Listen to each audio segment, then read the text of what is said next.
foolishness. Now you only get it in your nightdress. Discard all the naughty nights for niceness. Landed in a very... Pues estamos en el Faradio. Hoy tenemos conversación más de tipo periodístico, porque este miércoles por la tarde en Librería Gil a las 7 tenemos una charla, la última de un ciclo de Asamblea de Cooperación por la Paz, que se llama Cómo contamos el mundo. También cuenta con financiación este proyecto del Gobierno de Cantabria a través de la Consejería de Inclusión Social, Juventud, Familias e Igualdad. Y quien nos visita es una periodista que se llama Alejandra Agudo, que es periodista del País y que además forma parte de la Junta Directiva de Reporteros Sin Fronteras. Muy buenas, Alejandra, ¿cómo estás? Muy buenas, muy bien, muchas gracias. Gracias a ti por atendernos, porque desde luego que nos parece una conversación, bueno, yo creo que el título ya es un poco sugerente, el cómo contamos el mundo y qué valor tiene el periodismo a la hora de entender este mundo en el que estamos ahora, que no sabemos de dónde nos va a venir el siguiente problema, si va a ser mañana o la semana que viene o el mes que viene. Y te pregunto en primer lugar, ¿qué es lo que tienes tú en mente como para abordar esta conversación? Bueno, pues en primer lugar, mi charla está muy centrada en el tema de los discursos de odio y cómo se generan narrativas o se pueden generar narrativas para contrarrestar estos discursos del odio. Nótese que he dicho contrarrestar porque al prepararme la charla he visto que nosotros mismos utilizamos las palabras combate, lucha. Y aquí toco un punto que me parece muy interesante y es que el lenguaje no es neutro. Recuerdo cuando estaba en la universidad que hice un trabajo sobre el uso del lenguaje bélico en la información deportiva. Y pues salía que evidentemente utilizaban un montón de palabras que normalmente se utilizan en lenguaje bélico para hablar de deporte. Y eso sucede en nuestro lenguaje diario. Cómo utilizamos las palabras me parece súper interesante analizar cómo ya no solo es desde lo más burdo, que también el insulto, el ataque directo, sino cómo sutilmente también a través del lenguaje y de los mensajes que se lanzan, se generan ideas en la gente negativas hacia determinados grupos, que es como la ONU define que es un discurso de odio, que es generar ideas, generar discriminación o insultar a determinados grupos, pues bien sea por su religión, por su género, por su procedencia. Bueno, esto ya lo conocemos, ¿no? Entonces, siempre aquí me gusta sacar a relucir a George Lakoff, que tiene un libro que se titula No pienses en un elefante. ¿Y qué haces en cuanto te dicen no pienses en un elefante? Estás pensando ineludiblemente en un elefante. Y eso que parece muy burdo, cuando lo llevas a lo sutil también ves que sucede. Entonces me parece muy importante las palabras que utilizamos, cómo contamos las cosas, cómo contamos el mundo. Y lo hacemos, en mi caso, como periodista escrita, pero alguien que hable, se dedique a hablar en la radio o con lo visual. Ahí entran en juego el lenguaje también visual. Cómo contamos las cosas también genera maneras de pensar. Lo más evidente para mí sucede, por ejemplo, cuando deshumanizamos a la población inmigrante llamándoles menas, que son niños. Es que son niños. Entonces, en vez de llamarlos niños que han cruzado, que han pasado por un sufrimiento y han llegado a tu país, los llamamos menas. Es una manera de deshumanizar. Y eso ocurre desde lo más sutil hasta lo más grueso. Y así es como se va deshumanizando, lo hemos visto a lo largo de la historia, con propaganda, con información, con lo visual. Hay muchas maneras de hacerlo, pero en lo que a mí me compete me interesa mucho ver cómo con el lenguaje, cómo con las palabras que elegimos y utilizamos, cómo podemos generar o se generan esos discursos de odio y también cómo podemos utilizar el lenguaje, el poder de la palabra a nuestro favor. Y ahí... justo ayer escuchaba un podcast de Nieves con Costrina sobre cómo el franquismo persiguió a la viuda de Miguel Hernández para intentar hacerse con sus poemas para destruirlos, evidentemente. Y reflexionaba justo al escucharlo, que digo, qué bien me viene escuchar esto ahora, justo cuando voy a hablar de discursos del odio, porque lo querían destruir, porque también se puede generar ilusión, también se puede generar esperanza, también se puede generar denuncia con el lenguaje. Entonces creo que tengo a veces una visión un poco pesimista porque generar odio y mentiras es muy fácil y agota, pero creo que también puede utilizarse a favor y crear otras narrativas, otras maneras de contar las realidades, precisamente para justo lo contrario, que es no generar odio, sino contar las realidades como son. Y el ejemplo de los inmigrantes pueden surgir otros muchos. Yo trabajé durante un tiempo en una ONG de personas con discapacidad y me parecía muy curioso cómo se había hecho el traslado de llamarlos inválidos o tullidos a llamarlos discapacitados y ahora de llamarlos personas con discapacidad. Ante todo son personas, todos somos personas. Y luego tienen la condición de que tienen una discapacidad. No es lo que les define, lo que les define es que son personas y señalamos en un determinado contexto que son personas con discapacidad. Pero si les llamamos discapacitados es como que ya solo son eso, ¿no? O es lo que les define. Pues eso me parece súper interesante a la hora de no generar discriminación y de no generar odio. Y llamar a las cosas por su nombre también, ¿no? No sé si más o menos ese es el grueso. Luego también, aparte del tema del lenguaje, que me parece fascinante, también me parece interesante apuntar en la charla en qué nos fijamos, en qué miramos y con qué perspectiva lo miramos. Y hacerlo de una manera sencilla, me explico. Yo durante más de una década he cubierto temas relacionados con el sur global, con derechos humanos, relacionados con pobreza, derechos de las mujeres. Entonces, claro, no es lo mismo ir a fijarte en una realidad olvidada que hablar de política internacional. Entonces, también en qué miramos, en qué nos fijamos y a qué le damos relevancia, también tiene una parte política en el sentido de agenda, de qué es lo importante, ¿no? Y no estoy diciendo que no sea importante todo lo que se cubre, pero como hay temas que son olvidados, hay personas que están olvidadas y realidades que están olvidadas, creo que también fijarnos y poner nuestra mirada en eso y con una determinada perspectiva hace que puedas contrarrestar la narrativa de odio. Y yo soy muy consciente de que soy una mujer europea, privilegiada, blanca. Creo que esa es la primera base, ¿no? Es ser consciente también de nuestra posición de privilegio. Pero, por ejemplo, para mí es muy sencillo ir con la perspectiva de género, con lo que llamamos las gafas moradas cada vez que voy a cubrir algo, porque lo veo, porque está ahí. Entonces, ir siempre con esa perspectiva, ir siempre también con la humildad de escuchar desde tu propia posición lo que el otro tenga que decirte, de igual a igual, y da igual con quién tengas delante, ¿no?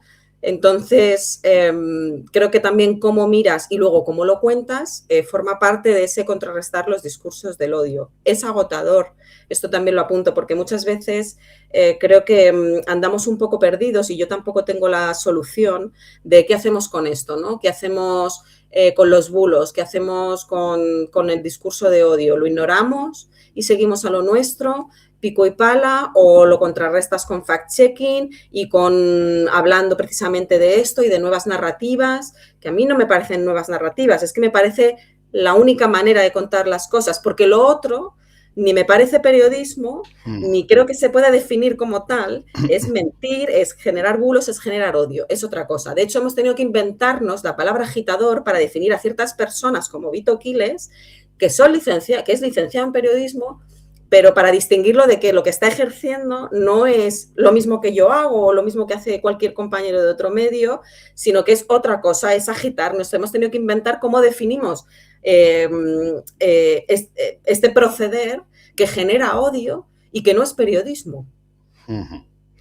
Bueno, desde luego que es interesantísimo el tema del lenguaje. Yo soy de los que levanta la mano reconociendo culpabilidad, porque yo en su día también pasé por el periodismo deportivo. Y esto, bueno, no es que fuese en cada artículo que publiques, pero es tan habitual que bueno, ha parecido como una licencia que en ese rincón del periodismo se podía permitir y no era, digamos, tan sano, entre comillas, en otras áreas, ¿no? Cuando hablas de política internacional, de política doméstica, pero sin embargo es una cosa en la que caemos muchísimas veces. Incluso yo he tenido entrevistas en que la persona entrevistada no quería caer en eso, pero al final era la primera palabra que se le venía a la cabeza, ¿no? El hablar de un combate, de un término bélico para hablar de algo que no tiene nada que ver, ¿no? Y sin embargo, hoy en día estamos en un mundo donde lo bélico lo tenemos tan presente que deberíamos de circunscribir las palabras precisamente cuando hablamos pues, de un bombardeo sobre Irán, una invasión sobre el Líbano o lo que está pasando en Sudán del Sur, ¿no? Por ejemplo. La pregunta que te quiero hacer es si hay motivos para que el periodismo sea una profesión denostada y si ese es uno de los motivos, el cómo comunicamos las cosas que tenemos que contarle a nuestra audiencia.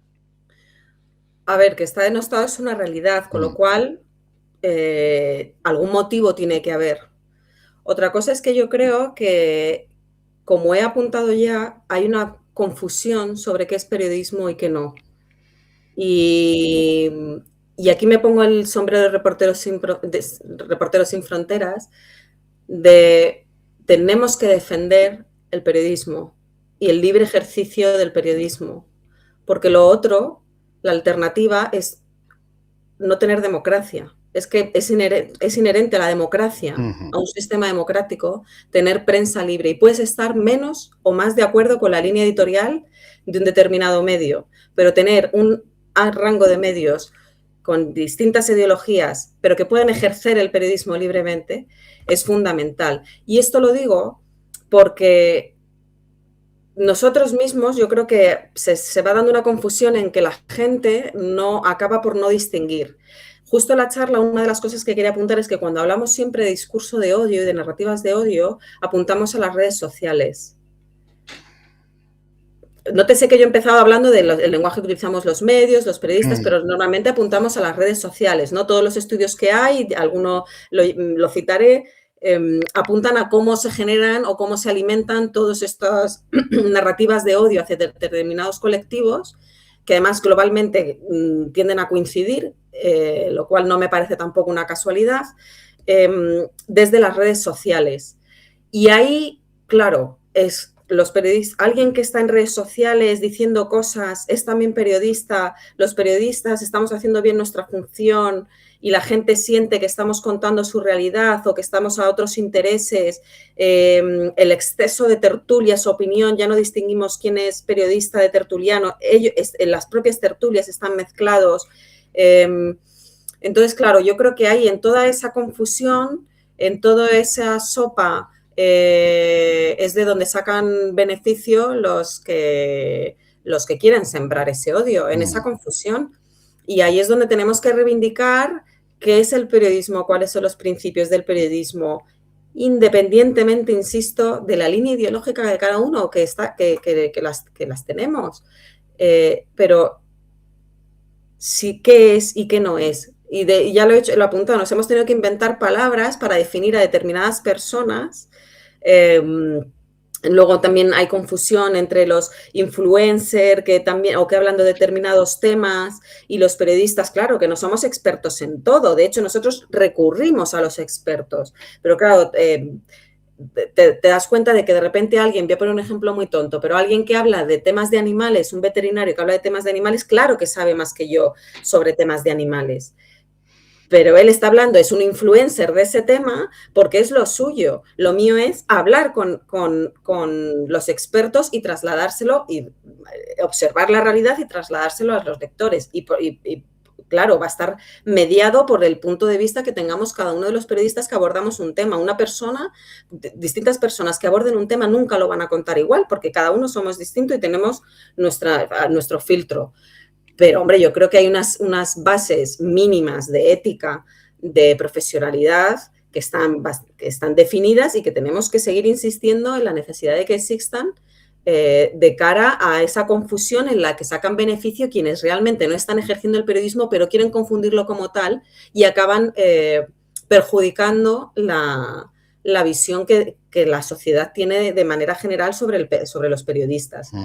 Y dicho esto, más allá de esta reivindicación del libre oficio del periodismo, creo que también siempre se dice, no, tenemos que hacer autocrítica, tenemos que seguir haciendo nuestro trabajo. y diferenciarlo de esa parte que no lo es. Y ya está, y simplemente hacerlo con ética, independientemente de lo que opine cada uno, ¿no? Y creo que con algo tan sencillo pero tan complicado, la gente pues, puede acabar distinguiendo. Lo que pasa que es verdad que la máquina del fango es muy grande. Una de las cosas que veía al preparar esto, ¿no? es ¿por qué interesa? O sea, creo que nos tenemos que preguntar por qué surge ahora, como en otros momentos antes de la historia, tanto odio, ¿no? Hacia otros, hacia determinados grupos. Con el tema de los inmigrantes y mujeres y colectivo LGTBI, y diría, es muy evidente. Hay claramente, a nivel global, una estrategia de odio, pero dices, bueno, ¿una estrategia de quién? ¿A quién le interesa esto? ¿No? Entonces, pues yo creo que ahí tenemos también que mirar a quién le interesa esto para poder precisamente poder plantarle cara, porque son los poderosos del mundo. Los poderosos del mundo a los que le interesa generar estos odios porque sacan tajada. Recuerdo un periodista que decía, siempre toda la explicación casi de cualquier problema se puede encontrar siguiendo el dinero, y casi que para esto se podría aplicar también, ¿no? De preguntarnos a quién le interesa que nos odiemos entre nosotros, a que odiemos, que la sociedad odie a los inmigrantes, a quién le interesa que los hombres odien a las mujeres o que digan que han llegado demasiado lejos. ¿A quién le interesa? ¿A quién le interesa esto? ¿Y qué saca de beneficio de todo esto? Y cuando resolvamos eso, entonces es cuando podremos si acaso tener una estrategia de contrarrestar acorde a la magnitud, que yo creo que es enorme, de esto. Y claro, lo decía antes, digo, si es que inventarse algo sobre alguien, enmierdar, por decirlo en palabras llanas, es muy fácil. Es que es sencillo, es barato, y tienen hay absolutas maquinarias para desinformar, para generar mentiras, que lo queremos llamar fake news, lo queremos llamar bulos, pero como lo quieran, mentiras. Es muy fácil y tienen todo el poder para hacerlo. Entonces, perdona, he perdido el hilo de la pregunta, pero vamos, la conclusión es, nos estamos enfrentando a algo muy gordo. Y lo tenemos que hacer con las herramientas que tenemos, y porque alguien tiene que hacerlo. Para que la gente, perdón, ahora sí que me acuerdo de la pregunta, para que la gente siga creyendo en lo que lee. Porque al final lo que se genera es el no me creo nada. El que como de vez en cuando me la cuelan y me mandan mensajes, o en redes cualquiera puede decir cualquier cosa y inventarse cosas es muy fácil, pues entonces no me creo nada. Yo te preguntaba por profesión denostada, y yo creo que hay otra manera de denostar el periodismo, que es tener a un montón de profesionales con unos sueldos que realmente son una dificultad para poder llegar a fin de mes. Y te lo quiero llevar al ejemplo de un periodismo más internacional, que es algo a lo que tú te has dedicado y te dedicas actualmente. Y yo creo que antes teníamos la costumbre de, cuando pasaba algo realmente importante en otro sitio, veías corresponsales de un montón de medios, y eso se está perdiendo cada vez más, con lo cual incluso se da la circunstancia de que hay un corresponsal o una periodista que está pues en Líbano o en Irán, y resulta que tiene que contar las cosas para 4, 5 o 6 medios diferentes, con lo que eso supone de carga de trabajo para alguien que está fuera. ¿Tú crees que podemos tener un horizonte en que podamos recuperar el que haya un montón de medios con sus periodistas en los sitios donde realmente es muy útil que estén para contar lo que está sucediendo allí? Pues sinceramente no tengo la respuesta. O sea, no sé, yo por edad no he conocido lo que llamamos la época de las vacas gordas del periodismo. No la he conocido. Siempre ha ido en declive el modelo económico, y eso acaba haciendo que cada vez, no en el caso del medio, pero sí en el que yo trabajo, pero sí que lo vemos desde Reporteros Sin Fronteras, cada vez las corresponsalías son muy caras. Mandar enviados especiales es muy caro, y cada vez hay medios que optan por no hacerlo, o la otra opción que tienen es que tiran de freelance, y en condiciones muy precarias, ¿no? Y eso acaba repercutiendo, no tanto, aunque puede ser que sí, hay gente que dice la calidad, yo creo que la calidad de la gente que esté allí lo va a hacer con calidad, pero claro, sin medios, sin poder ir al sitio, efectivamente, pues el acceso que tenemos a la información es mucho más limitado. Entonces, claro que sí, que tener menos corresponsales en terreno, tener menos enviados especiales en terreno, acaba repercutiendo en una bajada de las posibilidades de la gente de acceder a información plural de lo que está pasando en un sitio. Eso sin quitar que ahora hay sitios a los que la prensa no puede acceder. No quiero desaprovechar la oportunidad de recordar que en Gaza está prohibido que entren periodistas internacionales, por ejemplo, y Reporteros Sin Fronteras lo lleva denunciando desde el minuto 1, los compañeros de los medios que no pueden entrar, españoles y no españoles, lo llevan denunciando desde el minuto 1, y no podemos contar de manera independiente, más allá de los periodistas que ya estaban allí, gazatíes, lo que está pasando allí a nuestras audiencias. Entonces se da esa doble circunstancia de que hay sitios a los que quisieras ir y o bien por situación de riesgo o porque te lo impiden no puedes ir, y luego las coberturas internacionales son muy caras, los medios tienen recursos escasos, cada vez más escasos, y entonces se da esa doble, ese doble perjuicio para la audiencia de poder conocer lo que ocurre en determinados lugares. Y claro, yo recuerdo además que esto también tiene una tercera pata, que es que la audiencia comprenda la importancia de tener acceso a esa información y que cuesta dinero. La información no es gratis. Pagar a un periodista que se vaya a un sitio no es gratis. Hacer una cobertura en terreno o en una guerra no solo no es gratis, sino que es muy caro. Entonces, aquí también pongo la siguiente pata, que es hay que pagar por la información, es así, para que sea posible que haya periodistas en terreno que nos cuenten qué está pasando. Y esto lo digo un poco porque en ese denostar de la profesión y que sobre todo con el mundo de Internet, que tenemos acceso gratis a información, perdemos un poco la perspectiva de que es importante que tú tengas acceso a esa información cuesta dinero y que alguien la tiene que pagar, o bien con publicidad que se hace, o bien con suscripciones, pero que la información cuesta, es muy cara y cuesta dinero. Y claro, esta bajada de credibilidad en los medios también hace pues que la gente, o en algunos medios, la gente hace pues que no valore cuando realmente tiene o debe tener acceso, o puede tener acceso a esa información. Y es más, yo cada vez me encuentro con más gente que dice, es que además está el mundo fatal, a mí me hace daño, yo mejor no veo las noticias. Y yo siempre les digo, bueno, pues un día te caerán las bombas a tu casa y no sabrás de dónde vienen, ¿no? Y no es inevitable, que esto también es otra cosa que mencionaré en la charla, porque nos parece inevitable la guerra, nos parece inevitable que lo que ya parece que va la Tercera Guerra Mundial, nos parece inevitable las fake news, todo nos parece inevitable. Y adquirir esa actitud de brazos caídos de es inevitable precisamente lo convierte en tal, pero realmente se puede evitar, como la historia nos ha demostrado.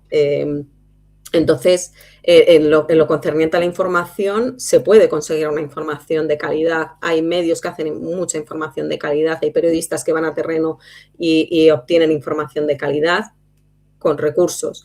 Ahora bien, ¿qué pasa? Que como no hay recursos, se acaba precarizando cómo enviamos a la gente, cómo el tema de los freelance.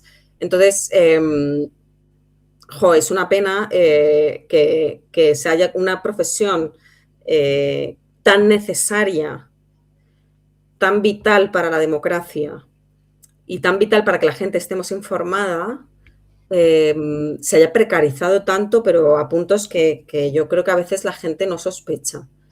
Y tanto a nivel de redacciones, de salarios y tal, como a nivel de no hacer ciertas coberturas porque son caras o a nivel de mal pagar a freelance por hacer coberturas bastante riesgosas. Entonces, esto lo vimos, por ejemplo, mucho cuando estalló la guerra de Ucrania. En Reporteros Sin Fronteras recibimos un montón de peticiones porque Reporteros Sin Fronteras tiene dos servicios, uno es de seguro y otro era de reparto de chalecos y cascos para freelance. Y recibíamos un montón de peticiones, gente que no tenía un medio al que venderle. Claro, le decíamos, ¿pero a qué medio le vas a vender la información? Bueno, me voy allí y pruebo. Pues hombre, no, tienes que llevar un plan, o sea, te vas a ir allí. Un país en guerra es muy caro. Un país en guerra se encarece, te cobran más por los hoteles, te cobran más por la gasolina, todo se encarece. Entonces, ¿qué plan llevas? Y encontramos con avalancha de gente joven que de repente había una guerra cerca, la que más o menos pensaban que podían hacer una cobertura y van sin un plan a hacer una cobertura, nos pedían los chalecos y los cascos y hacerse el seguro sin tener medios que los sostengan, aunque les pidan esa información. Obviamente los grandes medios no suelen tirar de este tipo de figuras, pero a veces pasa que están los freelance en condiciones muy precarias y los medios pues acaban. ¿Quién hay allí? Pues le pago a 100 euros la crónica, pero ¿cómo vas a pagar 100 euros una crónica de una persona que está en un país en guerra con lo caro que es? Pues a mí me parece impensable, pero esto sucede y entonces esta precarización pues hace que se merme la calidad de la información, en tanto que, claro, no es posible, no es sostenible para un freelance estar en determinados contextos a 50 o 60 o 100 euros la crónica. No es sostenible. Entonces, pues se pierde diversidad de puntos de vista, se pierde coberturas que podrían hacer. Y luego, pues a nivel de medios, pues es bastante desolador, pues eso, pues ver la precarización de los salarios, de cómo ejercerlo, y esto se ve en determinados lugares que, claro, es que soy la información internacional y ir a terreno es caro. Bueno, hablabas de actitud de brazos caídos hace un momento, de tu especialización en temas como personas migrantes, derechos humanos, y te quiero preguntar por una noticia de hace solamente unas horas, y es la Unión Europea avanzando en la dirección de que las personas migrantes que llegan a nuestro territorio sean enviadas a terceros países. Bueno, creo que con la salvedad de los menores no acompañados, pero que vayamos dando recursos a otros países para que se encarguen de, de tener a personas que quieren venir aquí y, sin embargo, nosotros les pagamos un dinero como si tuviesen la profesión de nosotros nos encargamos de las personas que vosotros no queréis en vuestro territorio. Esto ya lo vimos hace años con el tema de la migración de las personas sirias en Turquía, lo hemos visto otra vez incluso de campos de concentración, que se les podía llamar así, en Grecia, territorio europeo. ¿Cómo ves el tema de derechos humanos? ¿Dónde nos estamos metiendo? Y permíteme que añada, y en el Sahel, mis compañeras Lola Hierro y María Martín hicieron una investigación estupenda de cómo también se externalizaba en el Sahel la gestión, ¿no? de la movilidad humana, pues para que no nos llegue a Europa, básicamente, ¿no? Y mira, lo voy a ligar con lo que hablábamos al principio, con la población inmigrante, en mi opinión. ¿Cómo se les ha ido deshumanizando? Pues primero son un problema. La palabra problema. O sea, ya no son personas, no son seres humanos, son un problema. Y de repente en Europa, un continente que ha sido emigrante, que es que el sistema de refugiados global se inventó por los europeos, porque nos estábamos matando en la Segunda Guerra Mundial, ¿no? Y pues ahora de repente la gente que viene son un problema y se acaban convirtiendo en un problema para nosotros, para los ciudadanos, y se ligan con las ideas de delincuencia. Esto se hace desde los medios, desde la política, es todo desde aquí, desde allá, ¿no? Las redes, y de repente, hay un rechazo a la población inmigrante. Y entonces ya vienen los políticos a resolverlo. Ellos mismos, que también han fomentado esa visión de problema, vienen a resolverlo de esta manera, contraria a los derechos humanos. Mira, justo para preparar esta charla, voy a leerme la Carta de Derechos Humanos, ¿no? Y me leí los 5 o 6 primeros. Y ya ahí te das cuenta de que se ha ido todo al traste, ¿no? De que o renovamos nuestros votos con los derechos humanos o realmente tenemos un doble rasero impresionante en Europa, por hablar de lo nuestro, con el tema del respeto a los derechos humanos. Pero vamos, yo recuerdo desde que yo empecé a ejercer el periodismo, llevamos contando que mueren gente en el Mediterráneo, bueno, claro, eran negros, eso para empezar, ¿no? O yo qué sé, pues eso, gente que nos pillaba muy lejos. Y jope, yo creo que esa renovación, esa pérdida, esa erosión de creer en los derechos humanos viene produciéndose, no es de ahora, ¿eh? O sea, estas cosas no se fraguan de un día para otro. No sé si tú recuerdas, pero yo desde que tengo memoria se viene hablando de la renovación del sistema de Naciones Unidas, de la reforma, bla, bla, bla, y la van a tener que reformar porque si no va a desaparecer en este momento histórico en el que estamos ahora, ¿no? Entonces, es que los derechos humanos yo los estuve leyendo y digo, es que es algo tan sencillo y los hemos dado por supuestos para nosotros, que se nos olvida la importancia vital que tiene para que la humanidad no nos sigamos matando, que aún así yo recuerdo en un curso que hice para corresponsales de guerra que imparte el Ejército de Guerra, recuerdo un militar que decía, la humanidad se ha intentado, no ha habido ni un solo día de paz desde que el ser humano es Homo sapiens. Y si lo piensas es verdad, o sea, somos conflictivos y nos matamos, somos una especie que nos matamos entre nosotros, pero claro, también somos una especie que somos capaces de colaborar, que somos capaces de, pues eso, de escribir y reconocer que todos los seres humanos somos sujetos de derechos. Y aquí para mí esa es la clave meollar de todo, incluso para el ejercicio del periodismo. No olvidarnos de que todos somos seres humanos. Es que es tan sencillo que parece tonto hasta tener que repetirlo, ¿no? Pero bueno, ahora un ejemplo muy bonito vamos, bonito, entiéndeme, muy, muy revelador que me había apuntado para la charla es que ahora Donald Trump está equiparando a los inmigrantes con extraterrestres.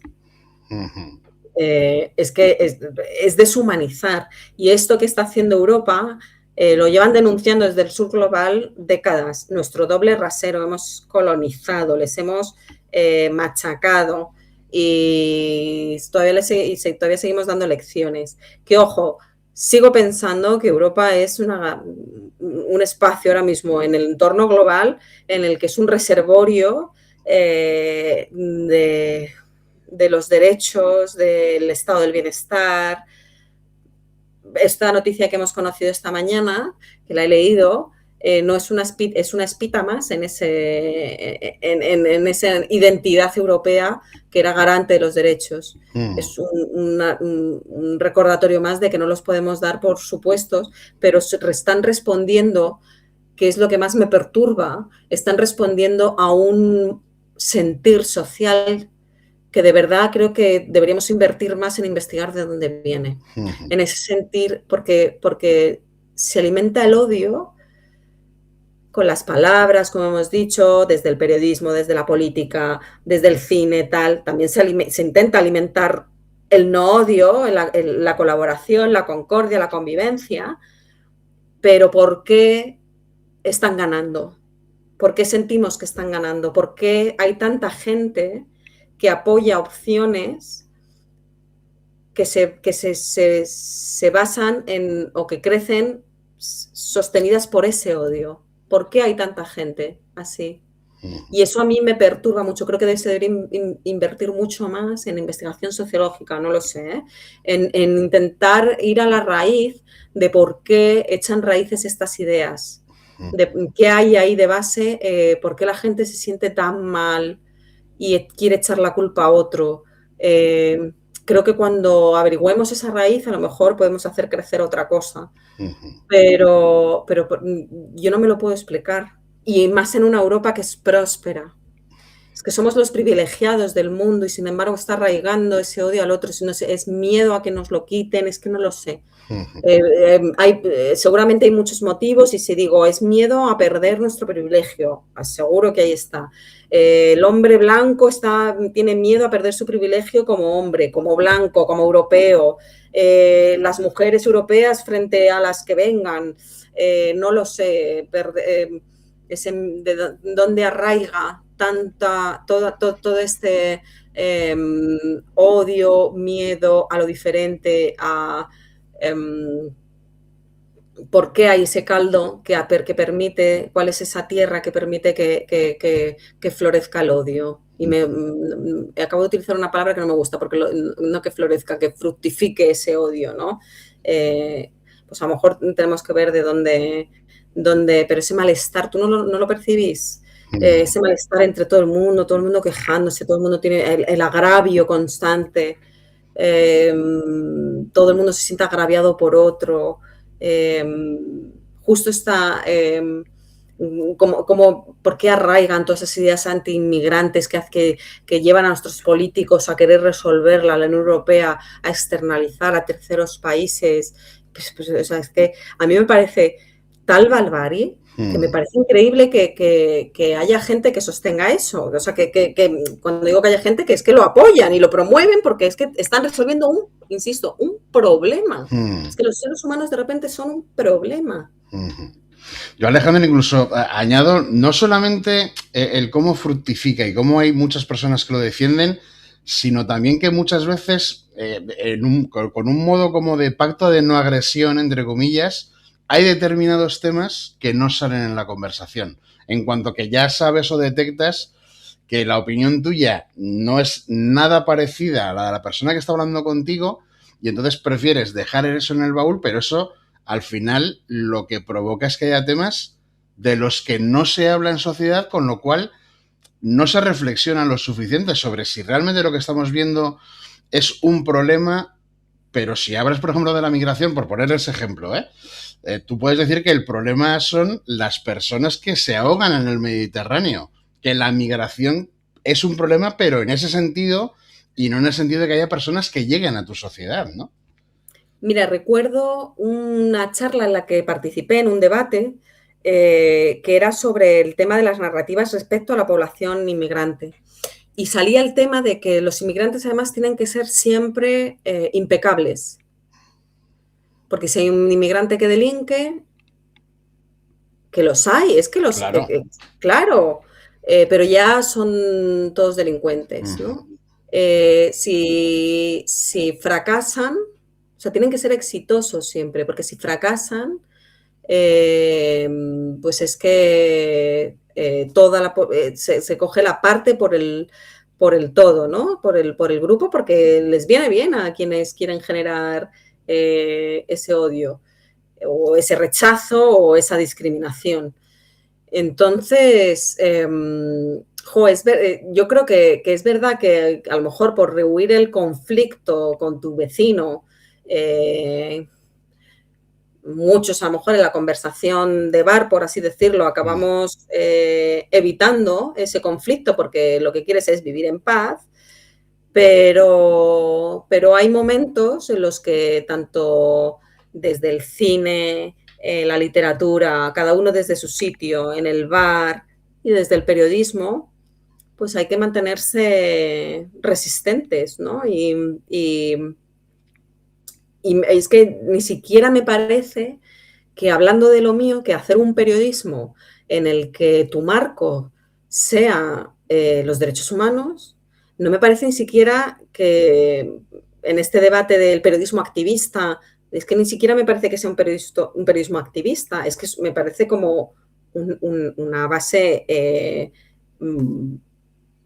razonable, de ética, ¿no?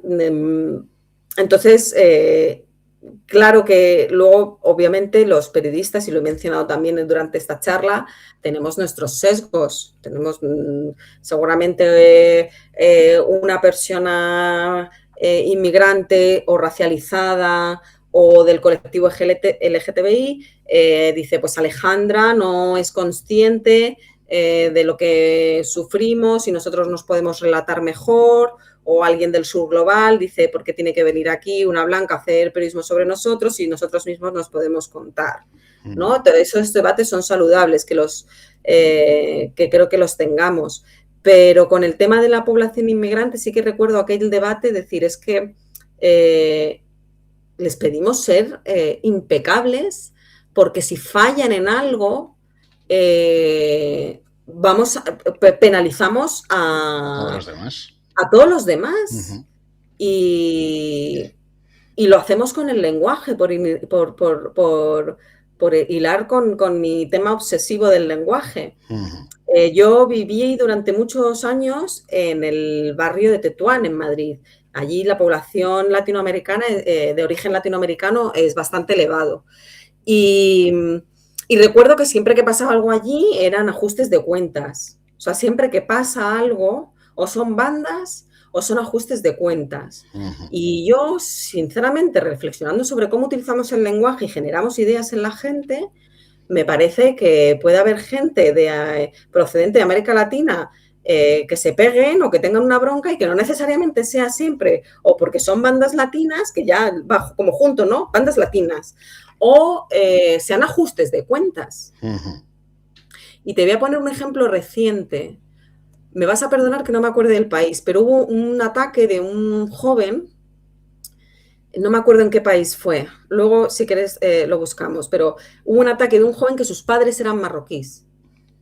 Entonces había había estrellado el coche y acuchillado en su huida luego a varias personas. Y entonces tuvimos ese momento de, bueno, ¿es un suceso o es un atentado? La policía de ese país no hablaba de atentado terrorista y tal. Y dije, ojo, vamos a esperar, porque que este chico sea hijo, que era de ese país, pero era hijo de padres marroquíes, no le convierte en que porque haya estrellado su coche contra una multitud en un terrorista. Pero vamos ligando esas ideas, ¿no? De si es alguien musulmán y comete un delito, pues ya es un terrorista yihadista. Si los gitanos tienen cualquier problema, son luchas de clanes. De verdad, o sea, es que no estoy diciendo nada que no hayamos escuchado, ¿no? Igual que hablaba también de lo de las personas con discapacidad. Me acuerdo de hacer estudios durante la carrera del uso del lenguaje, que siempre me ha fascinado, y pues como hemos pasado de los crímenes pasionales a hablar de violencia de género, ¿no? Y de las mujeres mueren o las mujeres son asesinadas, ¿no? De todo este cuidado de cómo contamos la realidad. Y con lo de la población inmigrante es bastante evidente, con las mujeres, con el colectivo LGTBI, se generan ideas a través del lenguaje, entre otras muchas, porque esto no es solo una cuestión desde el periodismo o desde el lenguaje, se hace desde la política, desde el cine, desde la literatura, todo lo que genera la manera de pensar de una persona. A mí me fascina más mucho el tema del lenguaje, porque creo que es muy potente. Es muy potente. Volviendo a George Lakoff, mira, te voy a poner un último ejemplo. George Lakoff hablaba de cómo se habla de, por ejemplo, de carga fiscal y de alivio fiscal. ¿Vale? Eso ya te da la idea de que la fiscalidad es algo malo, ¿no? Porque es una carga, y que te lo quiten es un alivio. Así es como se generan, desde lo muy pequeño y muy sutil, se generan ideas. Y lo que mencionabas antes me parece muy interesante, que incluso nos retemos cuando pensamos que lo hacemos bien. Me explico. Yo, por ejemplo, cada vez me gusta menos la palabra empoderamiento, y en las coberturas que hago se utiliza un montón para hablar de los derechos de las mujeres, sobre todo del sur global, empoderar a la población. Es que la palabra empoderamiento significa que ya asumes que esa persona no tiene ningún poder y se lo vas a dar tú, la vas a empoderar.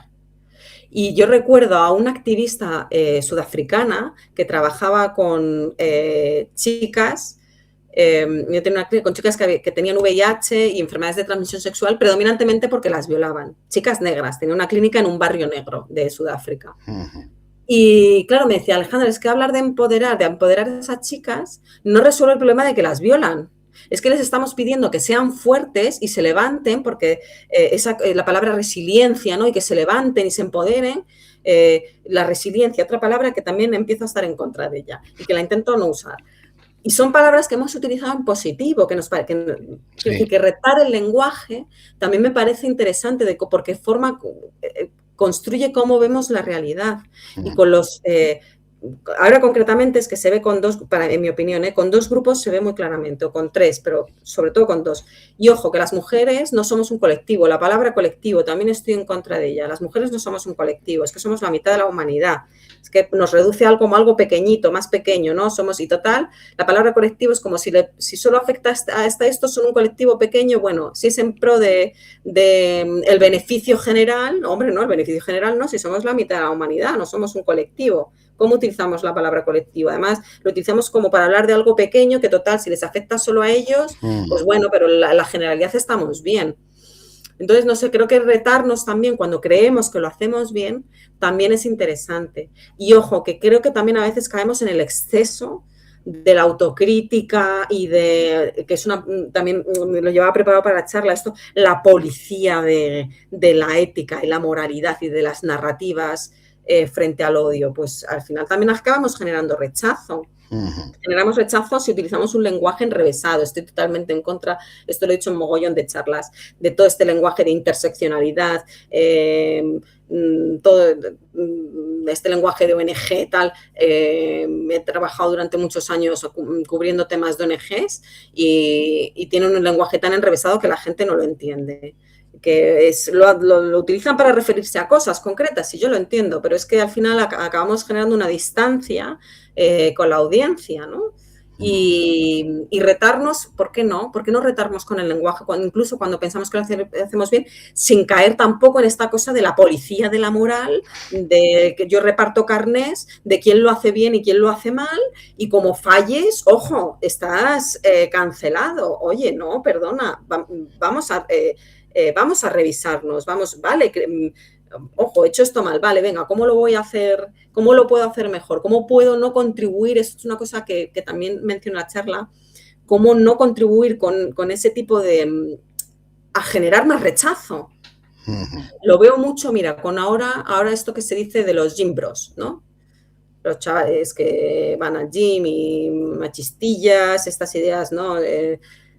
Digo, joder, llevamos toda la vida diciéndole a los jóvenes que no beban, que vayan al gimnasio, que hagan deporte, que no se droguen. Y ahora que van al gimnasio, los llamamos gym bros. ¿Me entiendes? Sí, o sea, sí. les señalamos con el dedo porque ahora se pasan, ¿no? De ir al gimnasio y de querer ser musculitos. Es un ejemplo muy tonto, pero no generar tampoco ese rechazo con el buenismo, con los policías de la moral, ¿no? Incluso, mira, yo durante mucho tiempo la información que hacíamos sobre el sur global, sobre positiva, ¿no? Esto es lo que llaman el periodismo de soluciones, nos llamaban buenistas. Es que vosotros, claro, sois los buenistas. Resulta que fijarme en lo bueno que es la humanidad, que es verdad que está hecho un desastre, pero fijarme en lo bueno que se hace por ahí es buenista. Es que me lo dices además como insulto, ¿no? Entonces, jope, vamos a que yo a favor de que hay que contar todo lo malo que es capaz de hacer el ser humano, de la barbarie de matar a otros por su religión, de la barbarie de los genocidios, del genocidio en Gaza, contemos todas las barbaries. La gente tiene que saberlo porque es importante para no cometer los errores y porque hay gente que está sufriendo. Yo cuando me dicen, bueno, ¿y por qué si va a pasar igual? Porque es que me duele mucho. Bueno, es que es gente que está sufriendo. Es que tenemos que hacer algo para evitarlo. Y desde el periodismo, nuestra labor es contarlo, por lo menos, que no sea invisible, porque de lo invisible se nutren los bárbaros, ¿no? Por eso no deja pasar Israel periodistas a Gaza, porque de la invisibilidad se nutre la barbarie. Bueno, por aclarar, el caso que citabas antes del hombre atropellando a varias personas y que después de bajarse del coche acuchilló a algunas más, yo creo que te referías al caso de la ciudad de Módena en Italia. Módena, exacto, sí, ese, justo. Esto por aclarar que nos referíamos a ese caso, que verdaderamente es reciente, pues la verdad es que he buscado la noticia y estamos hablando de mediados de mayo, o sea, de hace un par de semanas largas, sí. Hace muy poco tiempo. Aquí nos ha quedado una píldora un poco grande, pero creo que es una píldora interesante sobre la conversación que va a tener lugar este miércoles a las 7 Librería Gil, en este evento dentro de un ciclo de Asamblea de Cooperación por la Paz, que forma parte de la Coordinadora Cántabra de las ONGs dedicadas al desarrollo. Y yo creo que, aunque nos haya quedado la píldora un poco grande, seguro que quien esté viendo la entrevista le han tenido que surgir un montón de preguntas sobre realmente en qué consiste el periodismo, de qué manera lo podemos hacer mejor y peor. Y yo creo que lo mejor de todo es ir a Librería Gil el miércoles por la tarde y disipar las dudas con Alejandra Agudo, que ha sido nuestra invitada en el Faradio en el día de hoy, periodista del País, que también forma parte de Reporteros Sin Fronteras y que, bueno, tiene pinta de que va a ser una conversación muy, muy interesante. Alejandra, muchas gracias por atender la llamada del Faradio. Gracias a vosotros. Un abrazo. Un abrazo.